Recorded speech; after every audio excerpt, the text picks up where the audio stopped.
بسم اللہ الرحمن الرحیم۔ السلام علیکہ یا صاحب العصر والزمان۔ نص کے مقابل اجتہاد کے متعلق ایک مناظرہ اشارہ۔ شریعت اسلام میں جو چیز آیات قرآن اور سنت پیغمبر سے صریح اور واضح ہے اس چیز کی پیروی کرنا چاہیے۔ اگر ہم اس کے مقابلے میں کوئی توجیہ کریں تو ایسا اجتہاد نص کے مقابلے میں ہوگا، اور نص کے مقابلے میں اجتہاد یقیناً باطل ہے، اور اس طرح کا اجتہاد ہی بدعت ہے جو کفر اور گمراہی پیدا کرتا ہے۔ لیکن صحیح اجتہاد وہ ہے کہ کسی موضوع کے حکم کی صحیح دلیل، سند یا دلالت کے لحاظ سے واضح نہ ہو۔ مجتہد قواعد اجتہاد کے ذریعے اس موضوع کے حکم کے بارے میں استنباط کرتا ہے۔ اس طرح کا اجتہاد اور اس طرح کے مجتہد جامع الشرائط مقلدین حضرات کے لیے حجت قرار دیے گئے ہیں۔ اسی بات کی طرف توجہ دیتے ہوئے ذیل کا مناظرے کو ملاحظہ فرمائیں۔ ملک شاہ سلجوقی نے ایک جلسہ بلایا، اس میں خود اس کا وزیر بھی موجود تھا۔ اس جلسے میں اہل سنت کے عباسی نام کے ایک بہت ہی جلیل القدر اور شیعوں کے ایک بہت ہی مشہور اور عظیم عالم علوی کے درمیان اس طرح مناظرہ شروع ہوا۔ علوی: تمہاری معتبر کتابوں میں آیا ہے کہ بعض احکام جو رسول اکرم صلی اللہ علیہ وسلم کے زمانے میں قطعی مناسب اور یقینی تھے، اس پر تصرف کیا گیا ہے اور انہیں بدل ڈالا گیا ہے۔ عباسی: کن احکام کو بدل دیا گیا؟ علوی: مثال کے طور پر الف، نماز تراویح ماہ رمضان میں پڑھی جاتی ہے اور مستحب ہے، اسے باجماعت پڑھو، جبکہ مستحب نماز جماعت کے ساتھ نہیں پڑھنا چاہیے، جیسا کہ رسول اکرم صلی اللہ علیہ وسلم کے زمانے میں اسی طرح تھا کہ تمام مستحبی نمازیں فرادی پڑھی جاتی تھیں، لیکن بعض مستحبی نمازیں جیسے نماز استسقاء پیغمبر اکرم صلی اللہ علیہ وسلم کے زمانے میں بھی جماعت سے پڑھی گئی۔ نمبر 2، یا حکم یہ دیا گیا کہ اذان میں حی علی خیر العمل کی جگہ الصلاۃ خیر من النوم کہا جائے۔ نمبر 3، حج تمتع اور متعۃ النساء کو حرام قرار دیا گیا۔ نمبر 4، مؤلفۃ القلوب کے حصے کو ختم کر دیا گیا، جبکہ سورہ توبہ کی آیت نمبر 60 میں ان کے حصے کی وضاحت ہوتی ہے۔ اس کے علاوہ اور بہت سے احکام ہیں۔ ملک شاہ: کیا سچ مچ ان احکام کو بدل ڈالا؟ خواجہ نظام الملک: ہاں واقعی یہ چیزیں سنیوں کی معتبر کتابوں میں ذکر ہوئی ہیں۔ ملک شاہ: بس ہم کس طرح ان لوگوں کی پیروی کریں جنہوں نے بدعت پھیلا رکھی ہے کہ اگر حج تمتع یا متع سے روکا یا اذان میں حی علی خیر العمل کی جگہ الصلاۃ خیر من النوم کا اضافہ کیا تو انہوں نے اجتہاد کیا ہے، اور اجتہاد بدعت نہیں ہے۔ علوی: کیا قرآن کے واضح اور صریح آیت یا رسول اکرم صلی اللہ علیہ وسلم کی صریح حدیث کے مقابلے میں دوسری باتیں پیش کی جا سکتی ہیں؟ کیا نص کے مقابلے میں اجتہاد جائز ہے؟ اگر اس طرح ہو تو مجتہد اس چیز کا حق رکھتا ہے، اور ایسے ہی کچھ دنوں کے لیے اسلام کے بہت سے احکام بدل جائیں گے، اور اسلام کی حقیقت اور جاوید انی ہونا ہمارے درمیان سے جاتی رہے گی۔ کیا قرآن یہ نہیں فرما رہا کہ وَمَا أَتَاكُمُ الرَّسُولُ فَخُذُوهُ وَمَا نَهَاكُمْ عَنْهُ فَانْتَهُوا؟ جو کچھ رسول تمہیں دیں اسے لے لو، اور جس چیز سے منع کریں اسے ترک کر دو۔ اسی طرح سورہ احزاب میں خدا کا ارشاد ہے، وَمَا كَانَ لِمُؤْمِنٍ وَلَا مُؤْمِنَةٍ إِذَا قَضَى اللَّهُ وَرَسُولُهُ امرن ان یکون لہم خیرتم من امرہم۔ کسی مومن یا مومنہ کو حق حاصل نہیں ہے کہ وہ خدا اور اس کے رسول کے فیصلے کے بعد کسی شے پر اختیار رکھے۔ آیا پیغمبر صلی اللہ علیہ وسلم نے یہ نہیں فرمایا حلال محمد حلال الی یوم القیامت و حرام محمد حرام الی یوم القیامت؟ حلال محمد قیامت تک کے لیے حلال ہے اور حرام محمد قیامت تک کے لیے حرام ہے۔ نتیجہ یہ ہوا کہ اسلام کے شرعی احکام کو بدلنا نہیں چاہیے کہ یہ کام تو پیغمبر اکرم صلی اللہ علیہ وسلم بھی نہیں کر سکتے تھے، جیسا کہ پیغمبر اکرم صلی اللہ علیہ وسلم کے بارے میں قرآن میں پڑھتے ہیں۔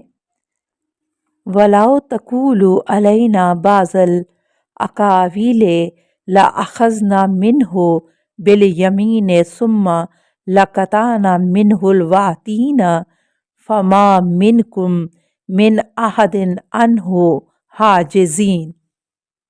اور اگر وہ پیغمبر ہماری طرف جھوٹی باتیں منسوب کرتے تو ہم انہیں قوت سے پکڑ لیتے، پھر ان کی رگیں قلب کو قطع کر دیتے، اور تم لوگوں میں سے کوئی بھی اسے روک نہیں سکتا تھا۔ تیسرا حصہ، ڈاکٹر سید محمد تیجانی کے مناظرے اشارہ۔ ڈاکٹر محمد تیجانی سماوی تیونس کے رہنے والے ہیں۔ وہ اپنے شہریوں اور خاندان والوں کے دین کے مطابق اہل سنت میں مالکی مسلک کے پیروکار تھے۔ علمی منازل طے کرنے کے بعد پڑھے لکھے مفکروں میں ان کا شمار ہونے لگا۔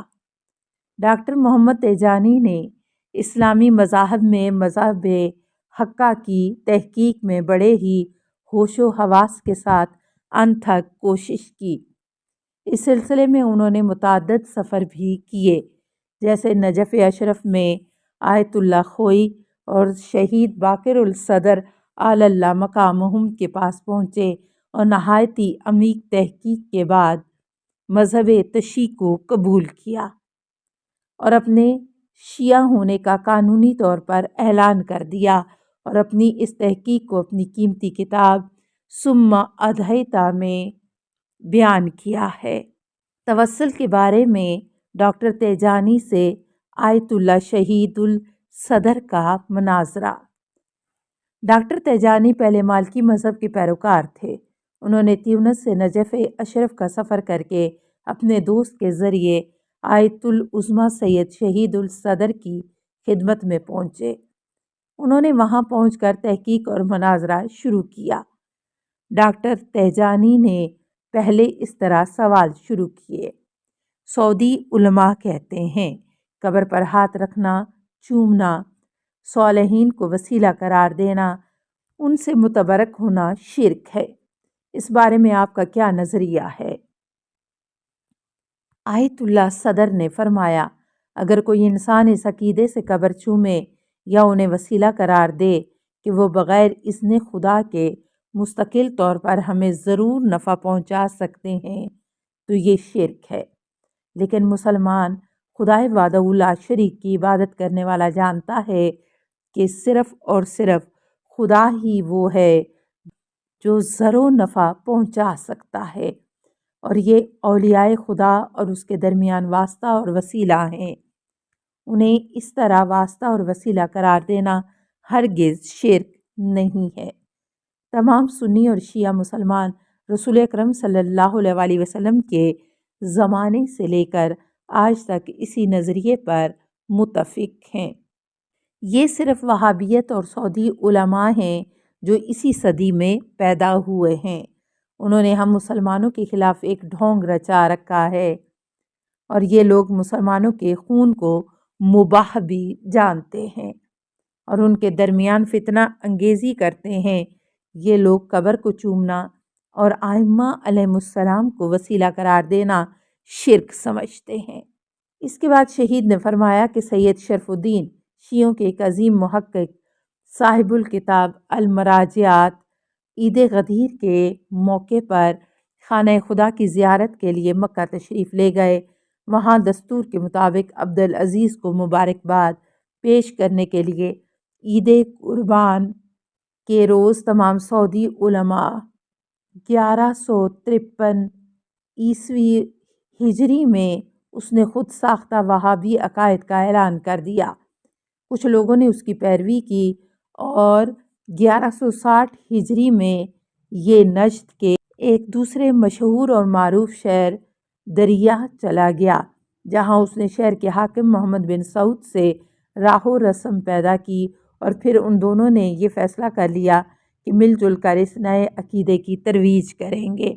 آئین وہابیت صفحہ 36-37۔ لہٰذا جیسا کہ ہم آج دیکھ رہے ہیں، یہ منحرف مذہب 13ویں صدی ہجری میں پیدا ہوا اور آل سعود کے ہاتھوں پھیلتا پھولتا رہا۔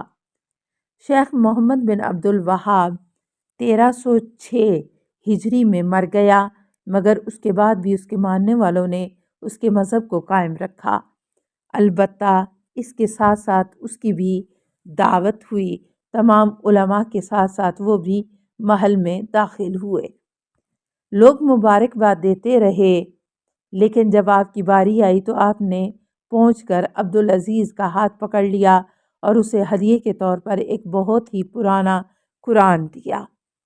اس نے قرآن لے کر اس کا بوسہ دیا اور مارے احترام و تعظیم کے اسے اپنی پیشانی سے مس کیا۔